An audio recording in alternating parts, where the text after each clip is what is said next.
जय सिया राम दोस्तों, स्वागत है आपका मेरे इस चैनल लड्डू गोपाल के भक्त में। आज की इस वीडियो में मैं आपके साथ शेयर करूंगी कि माँ दुर्गा को किस प्रकार की भक्ति अति प्रिय है, किस प्रकार की भक्ति करने से माँ दुर्गा अति प्रसन्न हो जाती हैं। तो चलिए जानते हैं। एक समय की बात थी, दो युवक थे जो कि माँ दुर्गा के बहुत बड़े भक्त थे। वे दोनों सुबह सवेरे मंदिर आते थे, माँ दुर्गा की आराधना करते थे, उनकी आरती करते थे। एक दिन उन दोनों में बहस हो गई कि उन दोनों में सर्वश्रेष्ठ माँ दुर्गा का कौन भक्त है। तब मंदिर के पुरोहित ने कहा कि तुम दोनों अलग अलग स्थान पर जाओ और माँ दुर्गा की उपासना करो, उनकी तपस्या करो। माँ जिसे सबसे पहले दर्शन देंगी वही माँ का सबसे बड़ा भक्त होगा। वे दोनों ही एक एक स्थान का चुनाव कर लेते हैं और वहाँ जाकर माँ दुर्गा की उपासना करने लगते हैं। पहला युवक माँ से कुछ इस प्रकार के वचन कहता है कि हे माँ जगत जननी, तुम पूरे जगत की जननी हो और उसी जगत में रहने वाला मैं एक छोटा सा बालक हूँ जो तुम्हारी भक्ति करता हूँ। मेरे लिए तो तुम माँ हो। मैं तुम्हारे किसी मंत्र को नहीं जानता, ना ही तुम्हारे किसी मंत्र को सिद्ध करने वाला हूँ।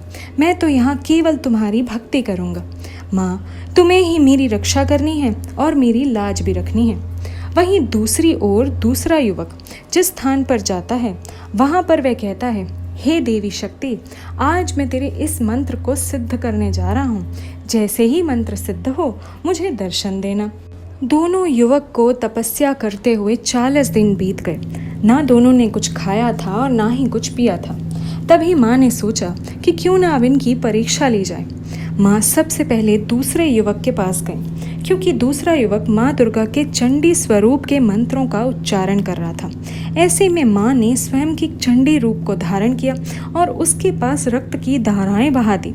रक्त माँ छिन्न मस्तिका का ही एक स्वरूप है, जहाँ वे अपने शीश को स्वयं से अलग करती हैं और उनकी गर्दन में से रक्त की धारा निकलती है। भूख और प्यास से बेचैन वो युवक माता की उस रक्त की धारा को ही ग्रहण कर लेता है और परीक्षा में असफल हो जाता है। वहीं दूसरी ओर माता एक साधारण स्त्री का रूप धारण कर पहले वाले युवक के पास जाती है और उससे कहती है कि मैं 3 दिन से भूखी प्यासी हूँ, मैंने कुछ भी ग्रहण नहीं किया है। तुम्हारे यहाँ जो फल पड़े हैं, क्या ये फल तुम मुझे दे सकते हो? तब वह युवक कहता है, वैसे तो ये माता के भोग के लिए हैं, किंतु आप भी तो माता की ही संतान हैं, इसीलिए आप ये रख सकती हैं। तभी माता अपने असली स्वरूप में उस युवक को दर्शन देती हैं और उस युवक से कहती हैं कि वैसे तो तुम दोनों ही मेरे भक्त हो, किंतु इस प्रतिस्पर्धा में तुम विजयी हुए हो, क्योंकि तुमने मेरे माता स्वरूप का पूजन किया है और उसने देवी का, और माता का पूजन हमेशा श्रेष्ठ ही होता है।